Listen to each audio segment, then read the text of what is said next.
मित्रांनो, काल आपण जी तणनाशकाची व्हिडिओ टाकली होती त्याच्यामध्ये बऱ्याचशा शेतकऱ्यांना काही प्रश्न पडले किंवा किती प्रमाण वापरायचं, कशामुळे राऊंडअप वापरायचं, राऊंडअप सेफ आहे का नाही, काही धोका होईल का, तुरीची लागवड केल्यानंतर जमल का असा प्रयोग.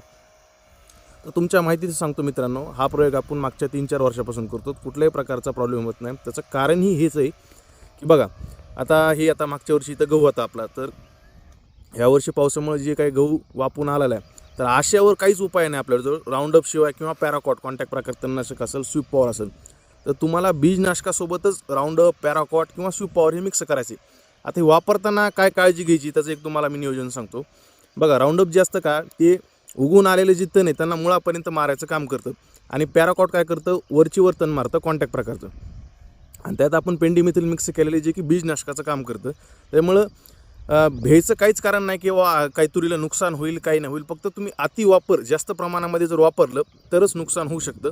तर काय नियोजन करायचं बघा, जर आपल्या एका पंपाला फक्त 50 ml कमीत कमी, जर तुमचं तण असं 2 पानावर जर असेल बघा, तर आपण फक्त 50 ml जरी घेतलं प्रति पंपाला राऊंडअप तरीसुद्धा जमतं, किंवा पॅराकॉट 50 ml घ्या. आणि जास्त प्रमाणात हे असं बांधावर जर असं मोठं काँग्रेस गहू दिसत असेल असं उगून आलेलं गुडघ्यासारखं, तर याच्यामध्ये तुम्ही 100 ml मिक्स केलं तरीसुद्धा जमतं. फक्त एका एकरला अर्धा लिटरपेक्षा जास्त राऊंडअप वापरायचं नाही, अर्धा लिटरपेक्षा जास्त पॅराकॉट वापरायचं नाही. तुम्हाला पंप किती करायचे त्या हिशोबाने करा. आणि काही 150 लोक मला काल सांगत होते की राऊंडअप जमत नाही, मूर्खासारखं काही बडबड करू नका. तर त्यांच्या माहितीच सांगतो, तुम्ही मला शिकवायची गरज नाही, मी तुम्हाला शिकवायला आलेलो आहे.